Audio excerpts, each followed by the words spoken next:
This is the world's least visited country. Over 2,000 miles from the Australian coast, lost in the middle of the Pacific Ocean. This tiny island was once the richest nation on planet Earth. Now it's mostly a toxic wasteland that almost nobody visits. Today I'm taking one of the world's most obscure airlines to the smallest island nation on the planet to try and answer one simple question. What happened here? Well, good morning from Brisbane in Australia, and I am heading out of Australia today on a very little known airline to a very little known country. In fact, I'm probably one of the only ones going this year. Let's go inside and get checked in for our flight today on Nauru Airlines. Alrighty then, I am all checked in. Officially the 13th person going as a tourist to Nauru in 2026. They don't get many visitors there. Only like 200 people a year go as tourists to Nauru. It's the least visited country. And today, well, I'm number 13 this year to go and visit it. So let's go and get through security. I'm super excited for this. It's going to be cool. All right, then got myself a stack of dollary dues. Apparently Nauru is pretty much cash only. So I've got enough to last me a few days over there. Let's go and get to the Qantas lounge, get some brekkie. And how are you? Thank you. So honestly, even getting to this point where I'm about to get on a plane to Nauru, it's been an absolute pain in the backside. Getting hold of this thing here, my bit of paper, my visa to let me into Nauru, it's a bit of a process. First of all, I had to email the Nauru government and ask for an application form because they don't just provide it to anybody. Then I got emailed by a guy who was the tourism representative for Nauru based here in Brisbane, and he sent me a Word document that was my application form. So I filled that in, signed it, scanned it, sent it back, had to send a wire transfer for $40 for the visa fee, and then had to wait. It took about 6 weeks while they sent that off. Eventually I got an email back from the tourism officer again here in Brisbane with a bit of paper. It had been sent off to the actual Minister for Immigration in Nauru, who had personally signed that and sent it back. So here we go, I've got a document with an actual signature on it from the Nauru Immigration Minister. But we're here. The whole process took about 6 weeks to get sorted, but we got there in the end. My plane's just showed up. Go down and get on board my ride to Nauru. Oh, there she is. This Boeing 737-300. 30 years young, this one. It originally was delivered across to AirAsia in Malaysia back in the late 90s. It's flown for AirAsia. It was in China for a bit. Finally coming over to fly for Nauru Airlines in 2013. It's been with them now for about 13 years now. Beautiful old plane. You don't see many 300s still flying, but they are still flying out here. This one's going to take me 4.5 hours today out into the middle of the Pacific Ocean to the smallest island nation on planet Earth. Shall we go and get on board? Good morning, how are you? Good morning. Good Thank you. Thank you. Thanks, have a good day. Here we go.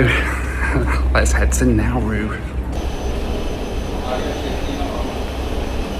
Have a good Friday. Thank you, have a good day. Good morning, how are you? Thank you. Going to a press seat on your right. The cabin on this plane's actually pretty modern for its age, and as I got settled in, there were loads of flight crew here, all dead heading over to Nauru from their base in Brisbane. Welcome on board Nauru Airlines Boeing 737-300 series, 30 years old, and it's really nice for such an old plane.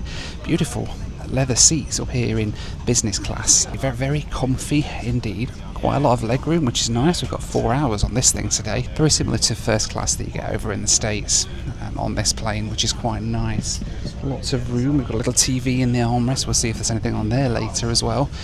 And yeah, let's get settled in for a ride on this flying museum piece all the way across into the middle of nowhere. Nauru Airlines connects Brisbane to Nauru exactly twice a week. For the crew dead heading back to Nauru, this is their bus route, but for me it was the beginning of something I've been trying to make happen for the better part of a year. A ride on one of the world's most obscure airlines to one of the world's most forgotten places.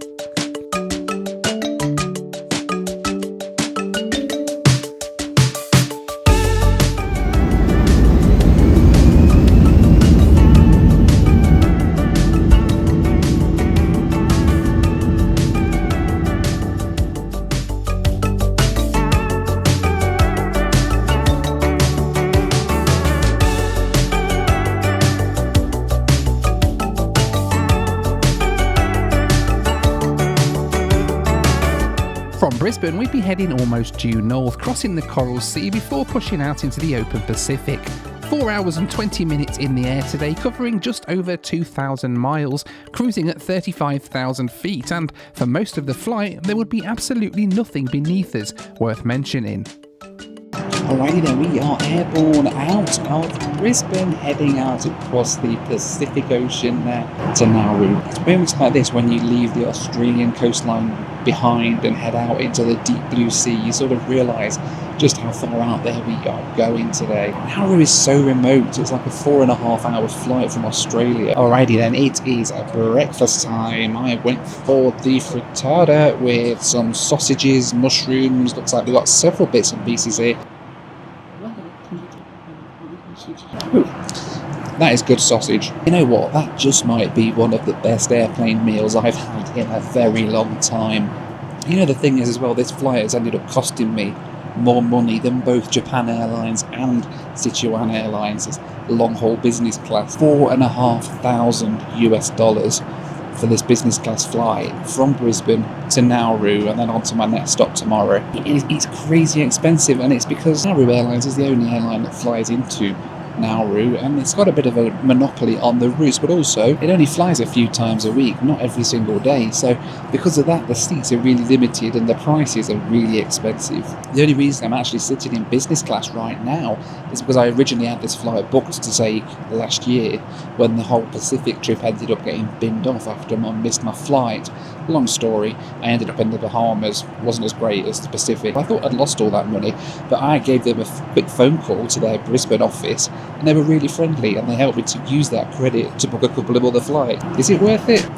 Maybe. We'll see when we get there. It's time for the Noel Phillips Lou Review. Well, there we are then, the Nauru on the 737-300. It's pretty tiny, pretty cramped. It's an old 737 bathroom. Very small, very cramped here. At the front of the plane, we've got a toilet, we've got a sink with Chinese writing there because this plane used to belong to a Chinese airline. Shenzhen Airlines, I think, had this. And it's not too bad though. Like the rest of the plane is in pretty good nick considering its age. Much like me. Actually, no, not much like me. But anyway, so far so good. Quite a nice flight. The cabin crew have been really nice, really friendly, proper like Pacific hospitality and everything on it. So it's pretty decent, really. That was the Noel Phillips Lou Review. Alright, and we have began our descent down into Nauru. I can't see it yet. I don't think we're going to see it until we get right on top of it because it is literally like 3 miles across at its widest point. So, a little tiny speck, so I hope the pilots know where they're going. Hopefully they've got the GPS plugged in and we'll be getting there in a few minutes. But yeah, we'll be on the ground pretty soon. And eventually, mercifully, there it was. The world's smallest island nation. You could be forgiven for thinking that the pilots had made a mistake. But no, this was it. Pretty soon the runway was in sight, stretching across the entire width of the island. On one side the Pacific Ocean, on the other side also the Pacific Ocean. There's quite literally nowhere else to put it. For 4.5 hours there had been absolutely nothing. No ships, no islands, no sign of life at all. Literally nothing. But then, suddenly, everything.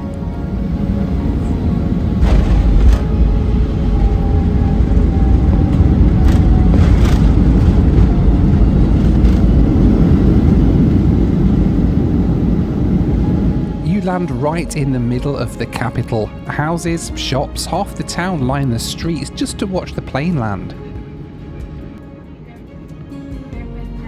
That road crossing the airport taxiway, well, that's not a side street. That's the main road around the entire island. Whenever the plane comes in, it shuts for 2 hours. Nauru simply rearranges itself around the arrival of a single aircraft. At just 3 miles wide, it can be just as quick to drive around the other way.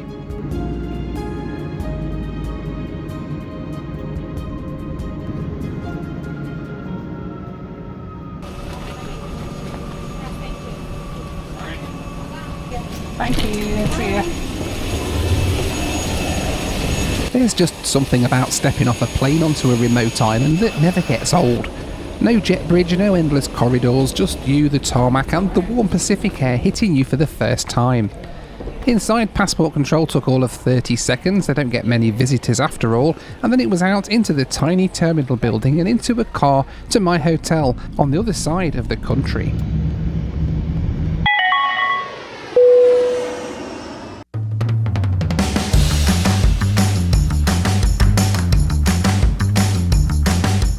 This video is brought to you by Surfshark. Now, as you guys know, there is nothing I enjoy more in the world than surfing. I'd even go so far as to say I'm actually pretty good at it.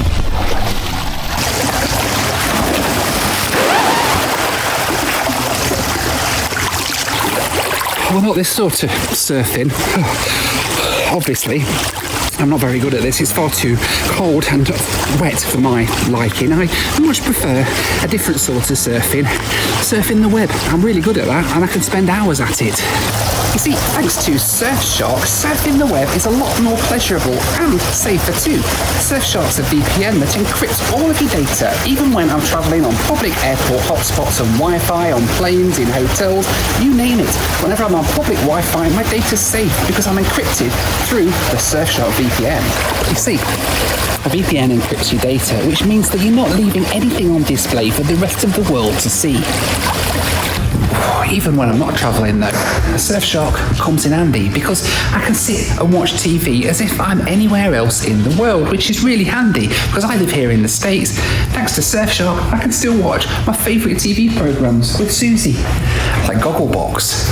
Super easy to install. You go on the website, you download it and install it, you sign into your account, and then you can choose whichever country you'd like to connect through. Right now, Surfshark are offering you 4 extra months completely free of charge at surfshark.com/Noel Phillips. Since the plane was in today, the main road was still closed, so we had to go the long way round, an entire 20 minutes versus just 18 the other way. The drive itself is pretty special though. You follow the coastline on the island's only road, which will always get you where you need to be, eventually. Finally though, I'd made it to my hotel, or should I say the hotel, seeing as though there's only one on the island. The hotel's basically a handful of rooms sitting above the island's only supermarket, built for the fewer than 200 tourists who make it here each year. On Nauru, this is the 5-star option. Amazing. Thank you. Welcome to Nauru. What a place. Honestly, what a place already. I love this place. It's just the craziest feeling, right? Landing here is just amazing. You're in the middle of the ocean and you're just flying over ocean, and then all of a sudden there's this tiny little speck of land. And then you land and you're in the middle of like a bustling community, like instantly. It's like you teleported somewhere. It's crazy. Well, here we are then. Welcome to Nauru, the least visited country on planet Earth, the smallest island nation on planet Earth as well. This country of Nauru, it's just 8 square miles, roughly the same size as JFK Airport in New York. And in terms of people coming to actually visit this beautiful tropical island, well, roughly 200 people a year come here. That makes it by far the least visited country on planet Earth. A lot of the time people mention the island of Tuvalu, another Pacific island, as being the least visited, but that gets over 3,000 visitors a year. Just 200 tourists a year come here to Nauru. Why? It's beautiful. So here's the thing, you see, Nauru used to be one of the richest countries per capita on planet Earth. It sits on a huge mound of natural resources, specifically a mineral called phosphate. Most of the island is built of this stuff, and for years they mined it here, and the whole island was basically one huge phosphate mine. Unfortunately, the whole island is very small, as we've already discovered, and the phosphate ran out many years ago, which means that effectively the only civilization on Nauru now is scattered around the edge, around the ring road, around the edge of the island. The phosphate mine is gone, and with it it's decimated most of the island. So sadly, there ain't a lot here anymore, apart from a wonderful community of people. Now this beach is lovely. I'm the only person on it. It's a bit freaky though, because there's lots of crabs. And one thing I hate more than pretty much any other ocean-going animal is crabs. They freak me the heck out. And every now and then I'll see a giant one leg it across in front of me. So I've got to try and get back to my hotel before I get attacked by a crab. Having successfully negotiated my way past the island's fearsome crab population, I decided to investigate the other great challenge of life on Nauru, the supermarket. Almost everything on this island arrives by cargo ship once a week. Fresh produce occasionally comes in by air, but that luxury comes at a price. $20 for a mango, $12 for a frozen pie. On Nauru, even a trip to the supermarket's an adventure in sticker shock. Alrighty then, made it back from the supermarket. Well, I say made it back, it's the same building. This is just the upstairs. The only thing remotely microwavable I found was a meat pie, but of course this being an Australian, kind of Australian-ish place, meat pies are it. That little lot cost me the grand total of $28 dues, or roughly about $15 US, so that's not too bad. You know what, that's not too bad. I can honestly say that this is the only thing I could find in the supermarket. The next morning, I went for a walk and came across this. Well, good morning. It is another beautiful day on planet Earth, and especially so on this beautiful little isolated Pacific island. Honestly, this place is just absolutely incredible. I've come down here to watch the sunrise on the beach this morning, and it is just absolutely stunning. But despite how beautiful this island is, it's only the surface that's beautiful, because underneath it's quite literally toxic. See, as much as these beautiful rock pillars that are everywhere along this island are visually stunning, well, they're actually a sign of something deeply troubling underneath. These pinnacles are found all across Nauru, not just on the coast. Inland, where 90% of the island was mined for phosphate over decades, the landscape's almost entirely made up of these jagged rocks. The phosphate's gone, the mining equipment's gone, but only these remain scattered across a wasteland the size of a small town. But even if they remove all of those rocks from across the island, there's still no way to build on it, because unfortunately what's been left behind by all these decades of phosphate mining is a toxic wasteland. You see, the 12,000 or so people who call Nauru home all live in a 500-foot wide strip around the edge of the island. This is the only road on the island. Everybody lives off there, and they're trapped because they can't move any further inland due to the toxic waste. They clearly can't go any further out thanks to the sea, and if anything, the big issue right now is that that sea is getting closer and closer every single day to these people. Time is sadly running out, and what will happen when the sea gets up here, who knows. But the people here, it's clear, are going to have some difficult decisions to make. Hello. High five.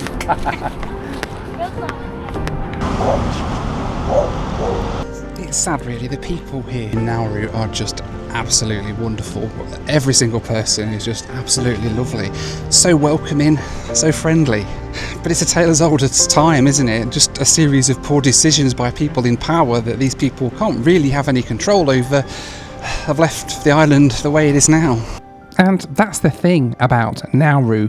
The island may have been hollowed out by decisions made far away by people long gone, but the people who remain, well, they're still here, still smiling, still high-fiving strangers at 7 in the morning. To understand how this happened, I needed to see it for myself, so I rented a car and headed inland. So when you turn off the main road, the one road around the island, everything else, well, it's just dirt tracks.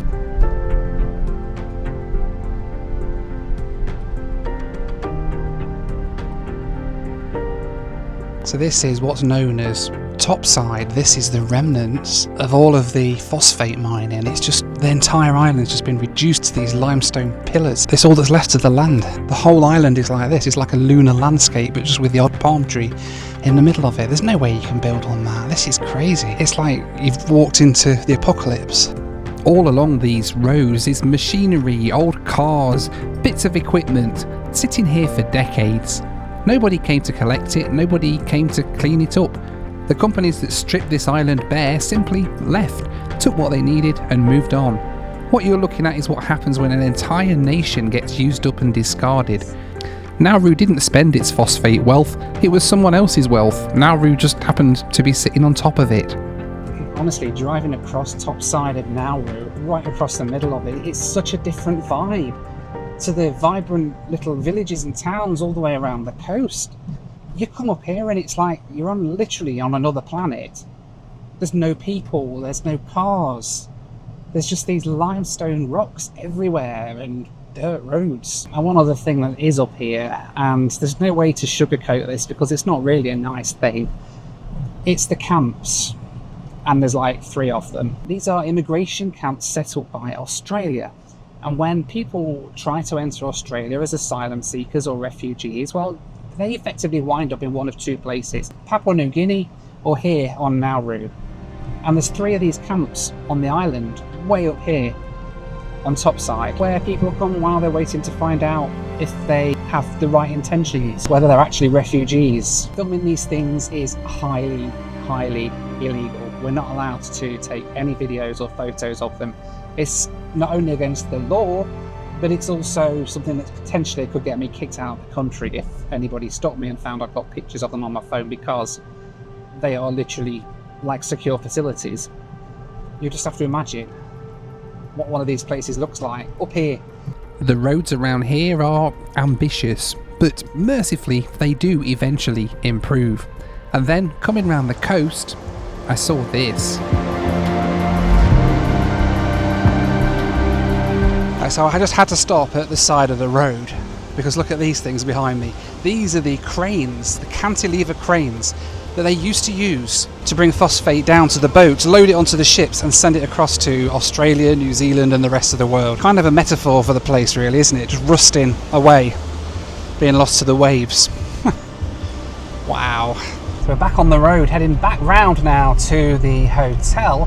One more place I have to drive across on the way, and that's the airport. Specifically, we've got to drive across the airport runway. The road literally goes across the runway. Let's go and do something that I've never done before in my life. Drive across an active runway in just a regular car. I suppose I have done it a bit in a plane. It's a bit different though, isn't it? Right, let's do it. Okay, it's no less cool because we're in the pouring down rain, but look at this. Here is the traffic lights, and these traffic lights here take us onto the apron. There's the taxiway. There's the tower and the terminal. We came in here on the plane yesterday. I'm now driving across the apron of Nauru International Airport. And now we're back out again. And look at the rain! That is insane. I am so glad that I was off the muddy roads from the top side before this rain hit. It was bad enough going across there on dry mud, let alone with this lot coming in. Crikey! And just like that, we're out into a sunny day again. Dry roads, like there's been no rain at all. This is like Texas storms, except just a lot shorter and a lot more intense. Alrighty then, it is time to say goodbye to Nauru. Had an amazing couple of days here. Tonight we're off to Fiji with Nauru Airlines on another 737. Plane's on its way. I am reliably informed that there was going to be a bus to take me to the airport again, like there was on the way in. So let's go and see if we can get on board and get back to the airport. Oh, thank you very much. And so all too soon it was time to head back to the airport, and when we got there the road was closed, which could only mean one thing.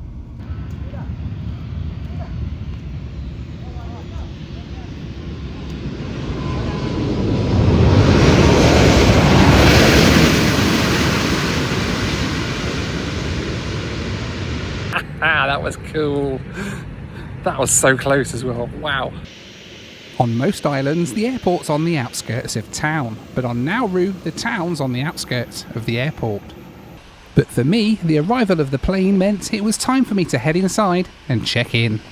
I headed inside Nauru International Airport, and I use the word international in the loosest possible sense because, well, let's face it, everywhere's international on the world's smallest island nation. The signage, the posters, the aesthetic, all of it frozen somewhere around 1987. It's like checking in for a flight and accidentally walking into a time machine. Hi. Good afternoon, how are you? Checking in for Suva. Please don't ask me to open it because I'm not going to get it shut again. Maybe you can take a few things and put it in your backpack to make it lighter. So it's within 10 kilos. Or can I check it otherwise? Is it likely to make it? Yeah, you can check it in. Yeah, if it's going to have to be checked in, then I'll check it. If I open that now, I'm not getting it shut again. So you're all set. This is Amazing, your boarding thank you. pass. Closes at 8 o'clock. Boarding starting at 8. Perfect. Thank you so much. Have a great night. Thank you. Alrighty then, we are all checked in for my flight to Suva in Fiji. Usually when you go to Fiji, you fly into Nauru, which is on the west side of the island. Tonight's flight goes to Suva, which is the capital of Fiji, and it's on the other side of the island. This airport is so cool. It's like a real retro throwback. There's no air conditioning, there's not really much, there's no duty free or anything like that. Immigration isn't open for me to go through yet for another hour or two, so we're checked in at least. I'm expecting at least duty free and a nice lounge, maybe, I don't know. Maybe we'll be lucky to get the duty free.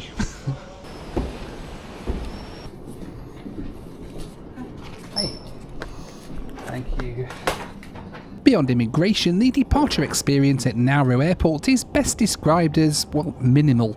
A few plastic chairs and approximately nothing else, but then, in the corner of the room, a door.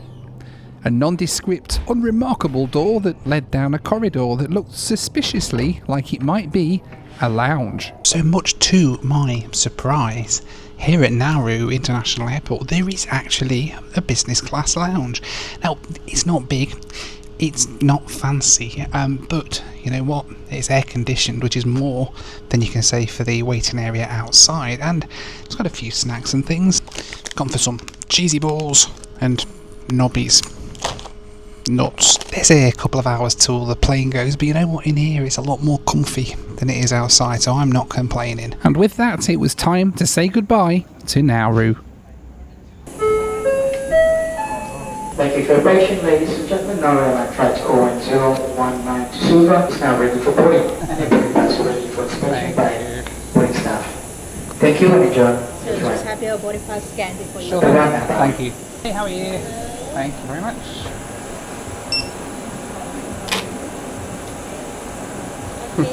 Thank you. Have a good night. Thank you. There's something deeply surreal about boarding a plane at night on an island this small. The terminal behind me, the Pacific Ocean somewhere out there in the darkness, and the road, the only road, right there alongside the runway. 2 days ago I'd never set foot here, but now walking across that ramp in the warm evening air, well, I wasn't entirely sure that I wanted to leave. Hello! Again. Me. 1A. It's on the left, thank you. On the right, I think. Alright, thank you. As we pushed back, the people of Nauru did what they always do when a plane leaves. They came out to wave it off. Every single time, with as few visitors as they get, they still come out to say goodbye to most of them.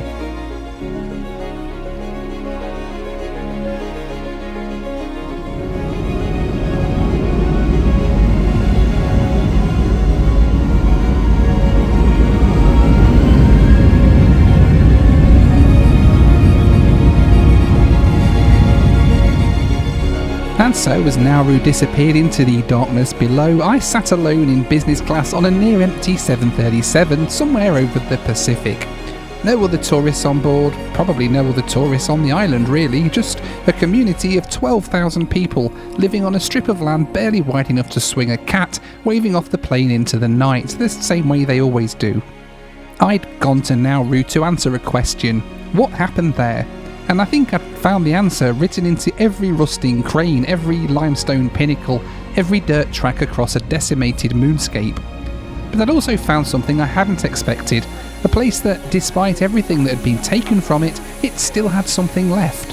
Something the phosphate companies couldn't mine, something that doesn't show up on any balance sheet. It's people.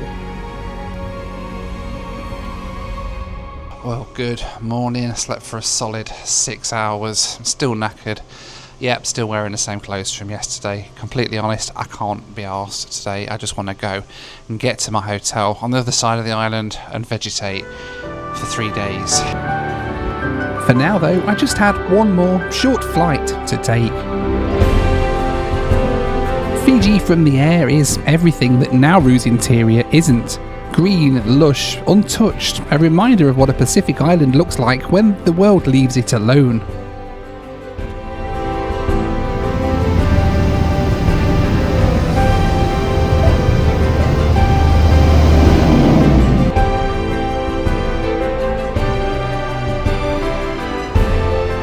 Alrighty then, we have made it, and what a place to stay in tonight. This is the Marriott Momi Bay Resort, and I've got this Bureau room. It's like a bungalow, but it's over the water, which is quite nice. And then there's like a lagoon and everything out there.